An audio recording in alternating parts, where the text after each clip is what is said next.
Hello, friends. Today's service for Marilyn Kent will be officiated by Cantor Frank from Congregation Shir Shalom. Just as a friendly reminder, if you have a cell phone, to please put it on silent mode at this time. Thank you.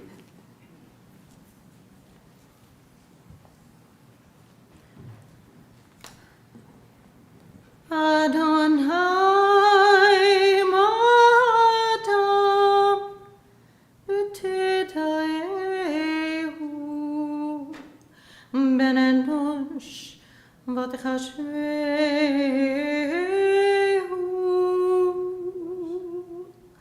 Adam LaHeaven Nama Yamav Kitzel Ovel Baboke Gatzis Vichalav La'erev Yimoleh Ve'yavish Tashevinush Ataka Vatomer Shuvu Adam Vatomer Shuvu Adam.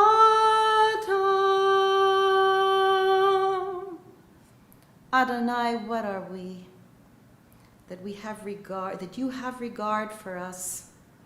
What are we that you are mindful of us? We are like a breath. Our days are like a passing shadow. We come and go like grass, which shoots up in the morning, renewed, and in the evening fades and withers. What would we that we were wise and we understood where we are going? For when we die, we carry nothing away. Our glory does not accompany us. Mark the wholehearted and behold the upright. We all shall have peace.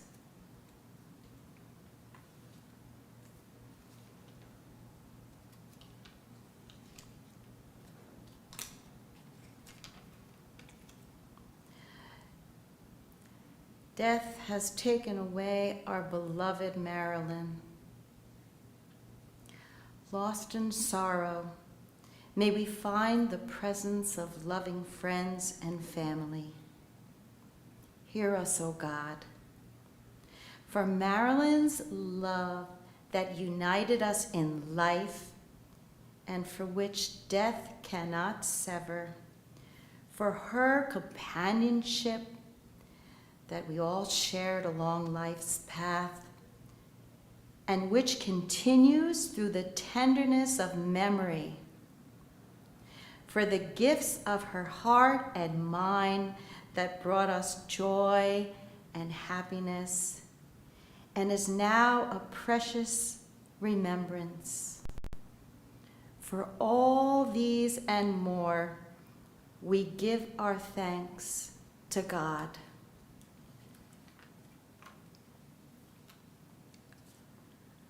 Adonai roi lo echsa binateshe yarvitzeni amemno kol yinachaleni nafshi shaveh yamcheni v'maglet tzedek leman shemo Kam kilei b'kitzal mavet lo hirara ki ata imadi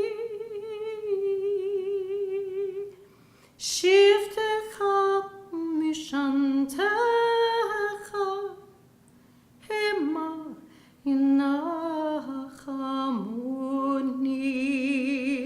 תערוך לפני שולחן נגד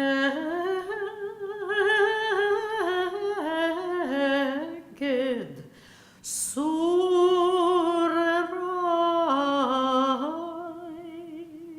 דשנת בשמן ראשי, כוסי רוויה, אך טוב וחסד יפוני, כל ימי חיי, ושבתי בבית אדוני לאורך ימים. Psalm 23. The Lord is my shepherd, I shall not want. He maketh me to lie down in green pastures. He leadeth me beside the still waters. He restoreth my soul. He guideth me in straight paths for his name's sake. Yea, though I walk through the valley of the shadow of death, I will fear no evil, for thou art with me. Thy rod and thy staff, they comfort me. Thou preparest a table before me in the presence of my enemies. Thou hast anointed my head with oil, my cup runneth over. Surely goodness and mercy shall follow me all the days of my life, and I shall dwell in the house of the Lord forever.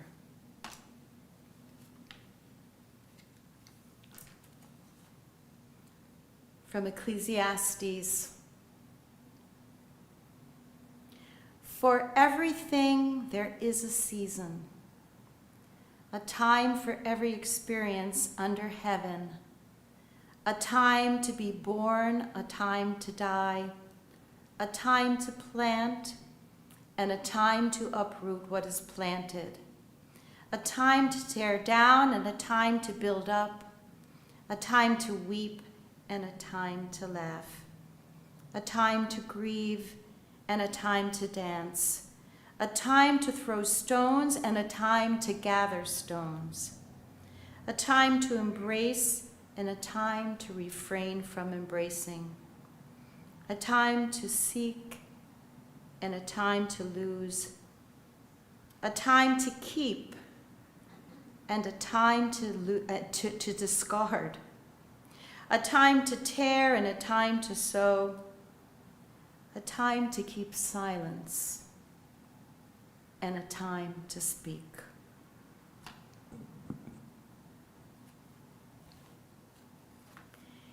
In his sorrow, Job cried out, Adonai natan v'Adonai lakach, yehi shem Adonai mevorach. God has given and God has taken away. Blessed be the name of God. In ancient people, we are well acquainted with grief and the valley of shadows. Death and sorrow are not strangers to us, yet the centuries have taught us that a good name endures beyond the grave, and that there is strength in faith. With Job, we say, Adonai Natan, God, you have given, you gave us a loved one who will not be forgotten. For all of the good and enduring in her life, we offer the deepest thanks of our hearts. Adonai lakach, God, you have taken away.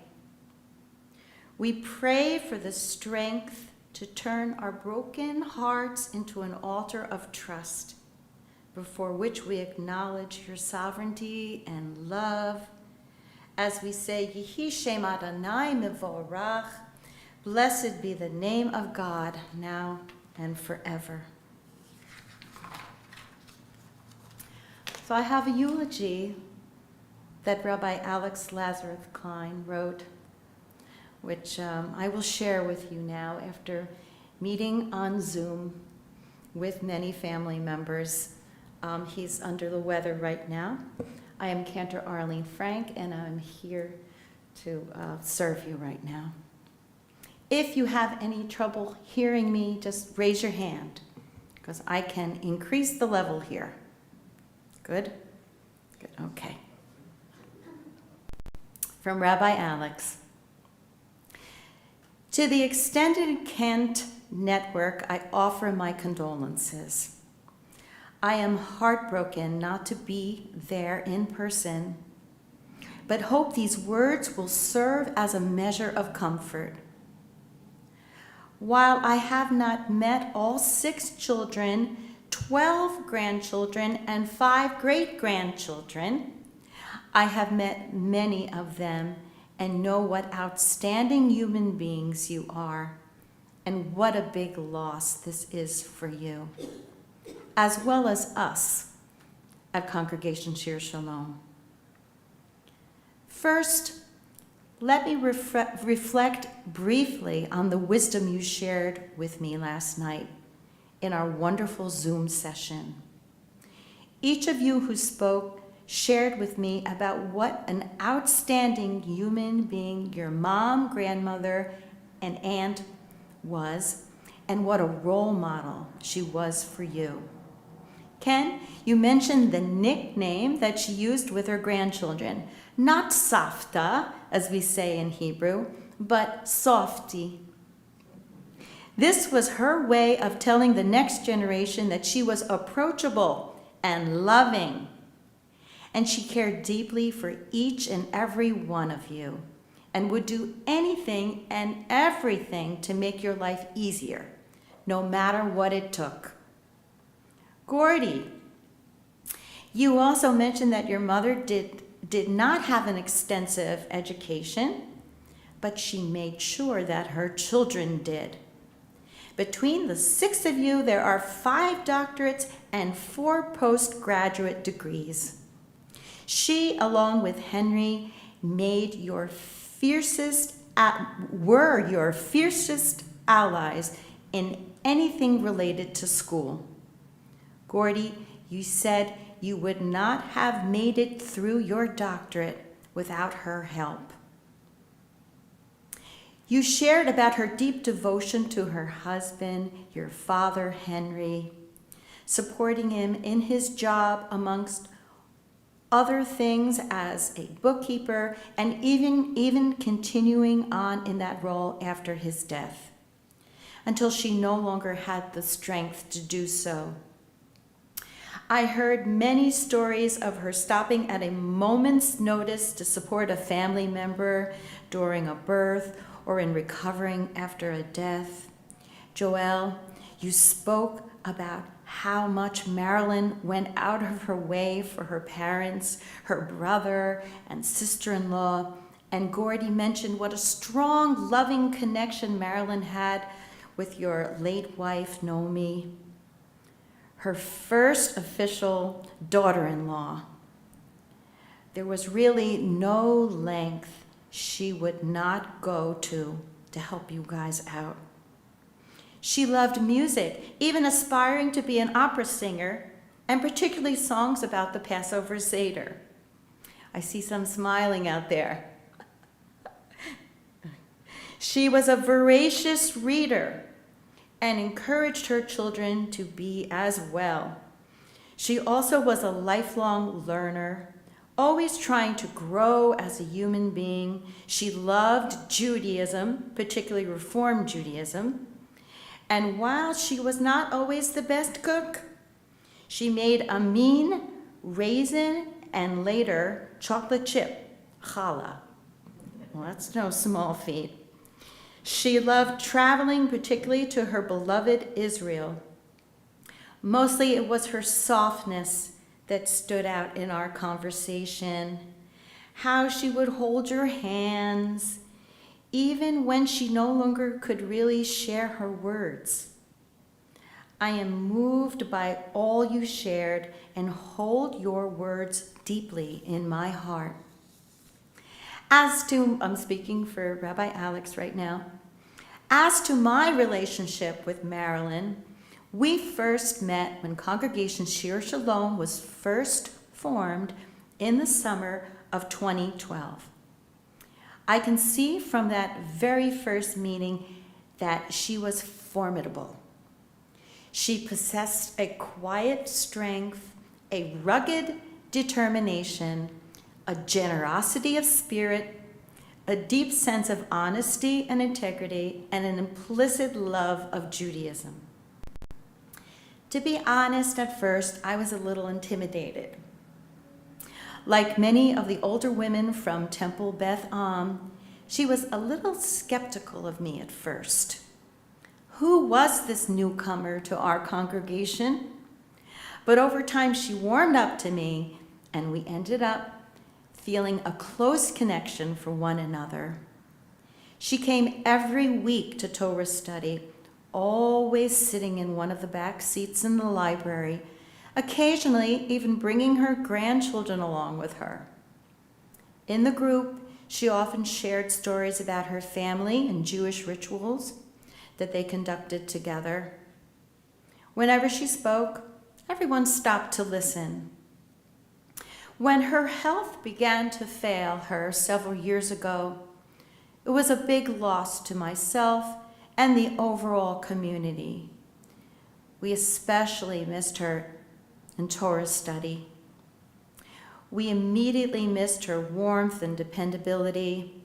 At the beginning, she moved around to several elder care facilities, but eventually found a home in Brookdale, a wonderful place just off Delaware Avenue.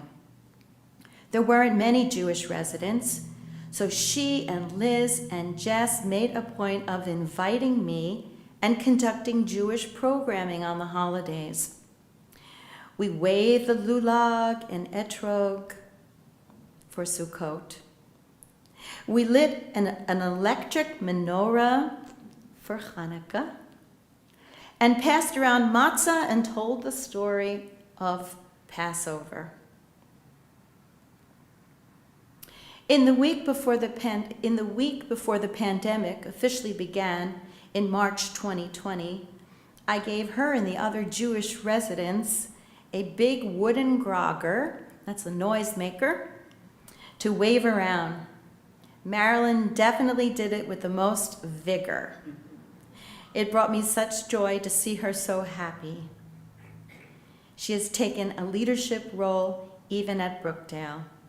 And the grogger is used for Purim to blot out the evil villain's name anytime it's mentioned. These past few years have been rough. I know she has not been the same as her energy has waned, but her family has always been there, visiting consistently and making sure she was well taken care of. For someone who raised such a large collection of outstanding individuals, each one of us unique, each one of them unique and wonderful in their own right, and all containing a little spark of their matriarch. Today is most definitely a sad day for me, for her beloved family, and for our community. It is hard to say goodbye to such a wonderful human being, but I know she is at peace, and she should feel very proud of everything she accomplished. Of all of her good traits, humility was certainly at the top of the list. She would not want us to go on and on about her, even if it was deserved. As a woman raising a family in the 1950s, it was no doubt hard, full of many twists and turns, good days and hard days. But as with everything else she did, she made it look easy. May her memory always be for a blessing, and may she be enfolded in the wings of God's loving embrace. Here's a poem I wrote, and I think really captures her beautiful spirit. Again, this is a poem written by Rabbi Alex Lazarus Klein. It's titled, "To Make a Gem." Fill a pot with water, add sugar, add more sugar, bring to boil, add even more sugar, attach a string and pull. Out will emerge ornate crystals, sticky to touch, sweet to taste, not quite jewels, but glorious nonetheless. To find a gem is another matter. For that, you need to go deep, and deeper still, almost to the core itself. With heavy machinery, break open rock. Do not be discouraged. Buried inside will be treasure. When you find one embedded, it will shine without light. You will shine without light. You will be uplifted, lifted up. Hold on to these precious gems, all of them, whether made or found, of mineral or sugar. Life is too short to do otherwise. I'd like to call up Jamie to speak now.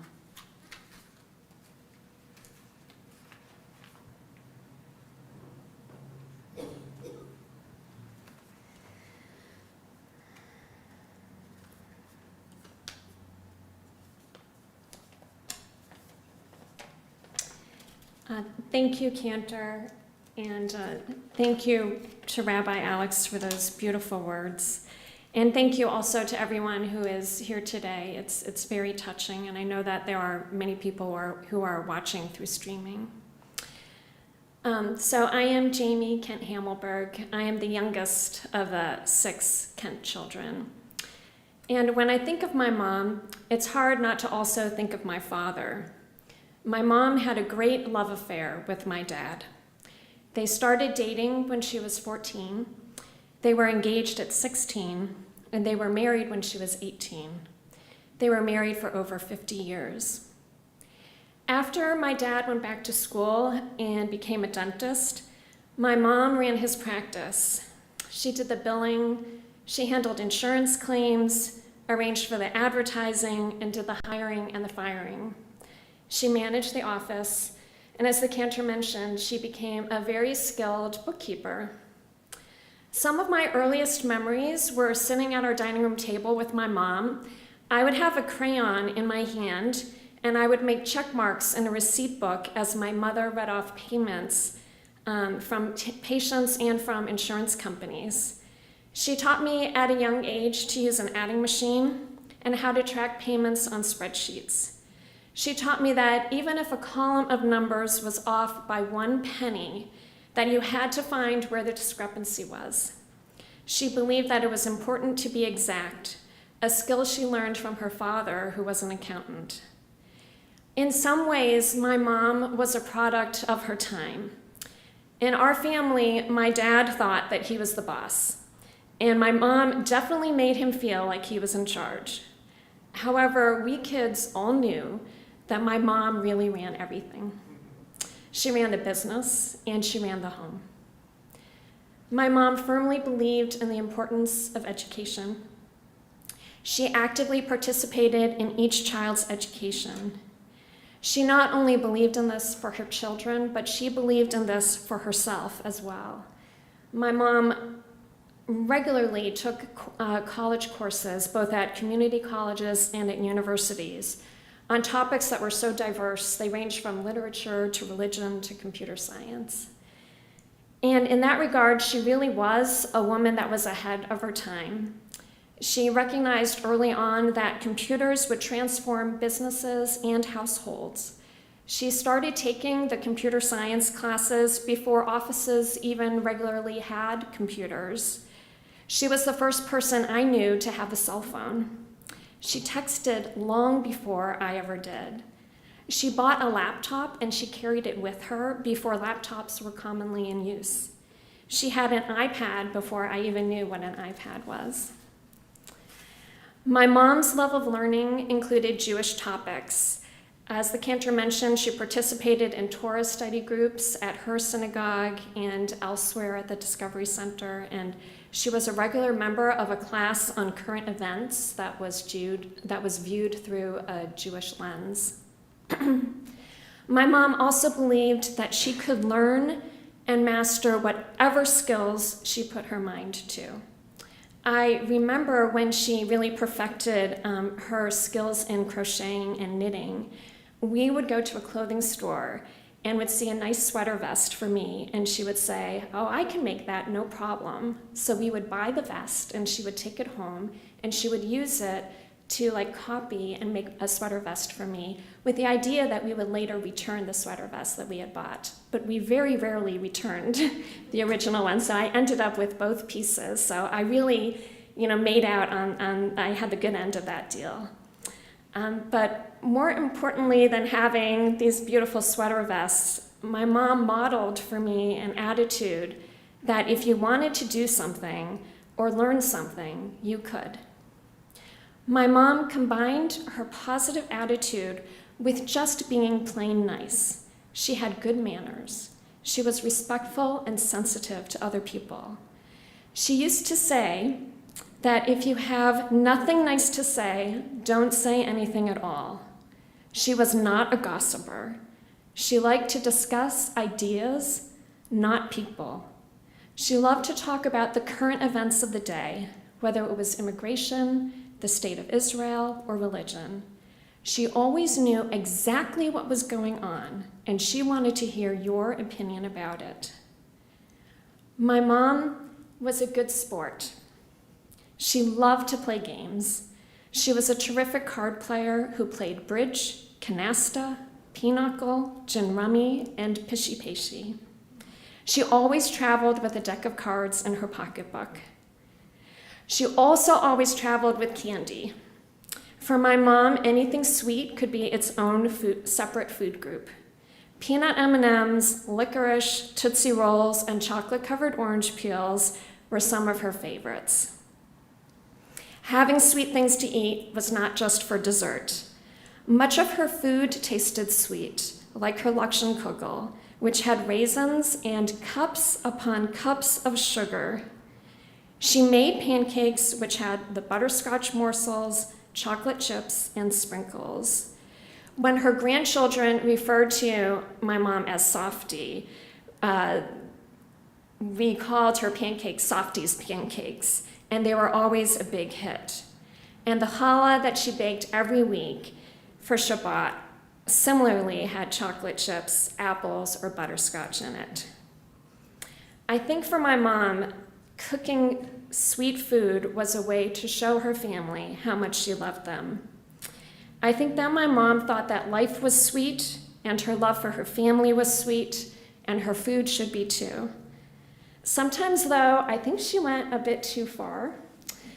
For example, when I would travel back to Buffalo to visit my mom with my daughters, Katie and Julia, she would let me sleep in the morning, and she would feed them breakfast. And often I would come downstairs and she would be giving them ice cream for breakfast. She would justify it by saying, "But it's full of calcium." There is so much to say about my mom. She loved Barbra Streisand. Her favorite movie was Yentl. She loved to sing, and no matter what the discussion was, she would think of a song to sing about it, and she would break out singing. She loved going to plays. She loved to travel. She and my dad would go on great vacations, and sometimes they would just take off without much planning. I remember one time in particular, they went to Mexico, and they didn't tell me that they were going. And this was before we had cell phones, and there was really no way to find out where she was. At the time, I was very young. I was in law school, and I needed to sign a lease to rent an apartment, and I wanted to talk with her about it before I did it.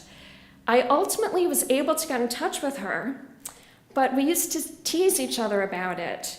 And even when she, throughout her life, even when she was in the nursing home, I would remind her that I needed to know where she was going to be at all times in case I needed to rent an apartment. One of my favorite memories was when my mom went to Israel with my husband Mark and me and our daughters Katie and Julia. Everyone who met her loved her. Even our tour guide from then still asks about her. My mom was a real trooper and loved so much being with our family as we experienced great adventures together. My mom was what is referred to as an Eshet Chayil, a righteous woman. She set the tone of love, fun, honor, and personal growth for all those around her. She made our lives sweet. May her memory be a blessing for all of us.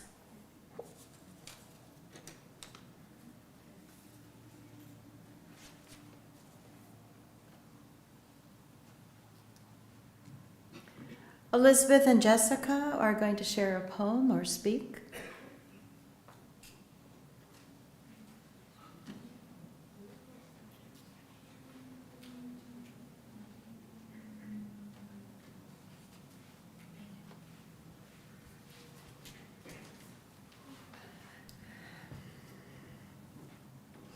Thank you for being here today. It means a lot to me and my entire family. I'm going to read a very short poem that my grandparents gifted to me, and I hope that it speaks for all of the grandkids and the great-grandchildren as well. It is called Grandparents by Judith Bond.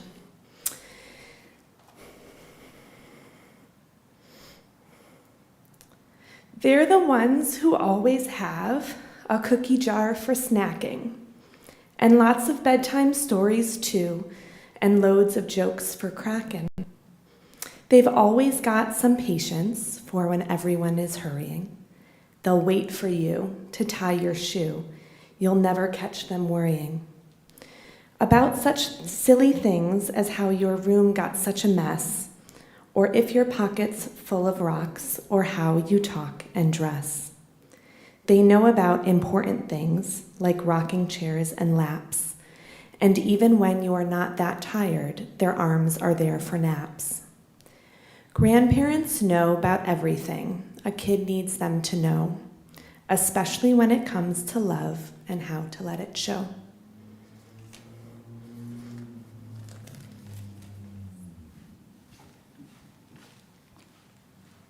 Dr. Ken will come up and share with you a few words.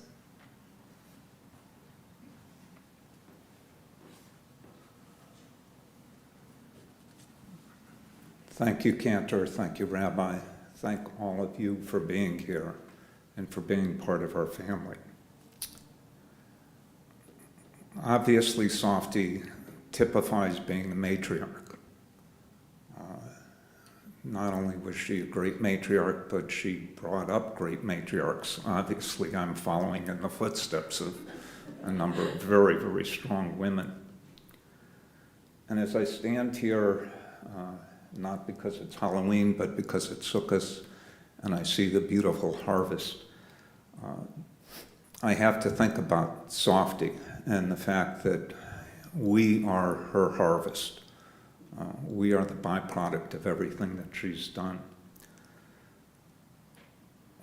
Everybody talks about loss, but it really isn't a loss because she remains in our hearts and she fills our hearts. And it's a memory that will stay with us and we will never be separated.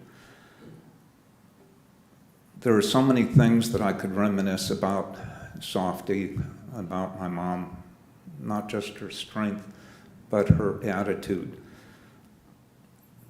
She didn't just talk about what was, but she always liked to talk about what could be and what the potential was, whether it was going on in the world or with each one of us. I like to think about people, instead of saying that we think outside the box, our mother taught us to just play inside a much bigger box than everybody else did. As we remiss and remember, we have to remember what is, not just what was. We have to focus on the wonderful potential of what each one of us can do. As I look around, I see Softy. She's part of all of us. She left a very strong family, children, grandchildren, nieces and nephews, and equally important, all of her friends that she had such a dramatic impact on. We'll each remember Softy as we try something new and as we turn our trials into successes. When I think about my mom, one of the ways I like to think about her is that she believed you should kick off your shoes, let your socks get blown off, feel the grass in between your toes, and enjoy the comfort of what's growing beneath your feet. And as you do that, to sing for joy. I also have a poem, but words just really can't express our feelings. I appreciate what my mom laid as groundwork and look forward to all of us being able to make sure that she continues to live on in the deeds that she did and the deeds that we do. Thank you.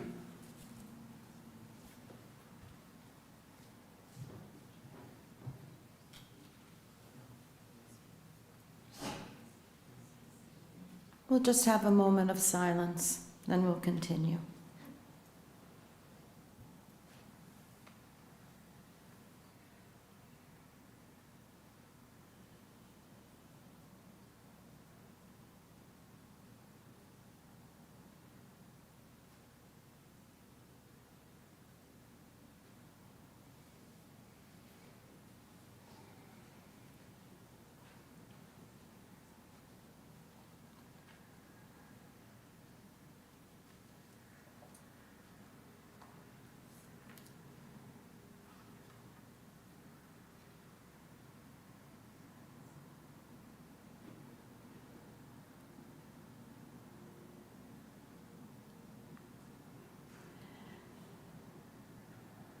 Marilyn Kent is preceded in death by her beloved husband, Dr. Henry Kent, her daughter, Naomi Kent, and her beloved grandson, Ari Kent. She will be dearly missed by her children, Dr. Gordon, Dr. Kenneth and Georgia, Dr. Keith and Renee, Elizabeth, Richard, and Jamie and Mark. She will be greatly missed by her grandchildren, Lila, Shayna, Alan, Daniel, Todd, Jared, Joel, Jessica, Ezra, Katie, and Julia. She will truly be missed by her great-grandchildren, Tristan, Teddy, Tegan, Addison, and Logan. She will be missed by her cousins, Eddie and Judy, her cherished nieces, Charlotte and Joelle, her many close and dear friends who worked with her for many years at the Smile Center, and all extended family and friends. May her memory serve as a blessing. Please rise for the El Maleh Rachamim.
Shalom, Mishkava,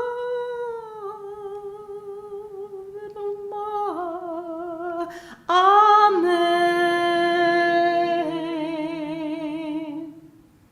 Compassionate God, eternal spirit of the universe, grant perfect rest in your sheltering presence to Marilyn, who has entered eternity.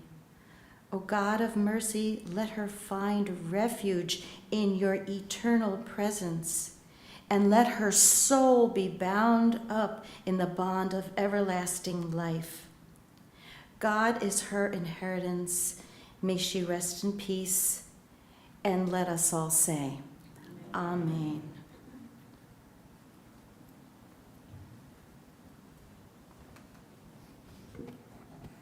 Friends, on behalf of the family, thank you for your attendance here today. Just one announcement, the family will be holding a period of Shiva tonight from 7 to 9 with a meeting service at 7:30 p.m. at Elizabeth Kent's residence at 325 Hopkins Road, Williamsville. Again, that's tonight 7 to 9 with a meeting service at 7:30. And tomorrow, Shiva will be at the home of Ezra Littman at 79 North Ellicott Street in Williamsville, again with a meeting service at 7:30 in the evening. If I could ask the pallbearers to kindly follow my step outside because of the narrow aisleway, my staff will exit the casket, and then the pallbearers can gather outside and escort the casket to the hearse. So if I could ask the pallbearers to kindly walk over to outside.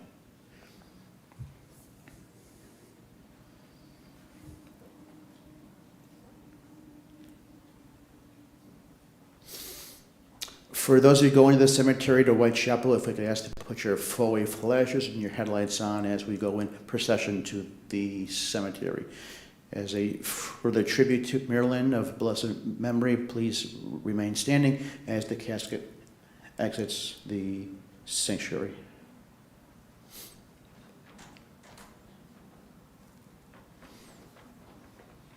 The family can now follow behind the casket into your waiting vehicles.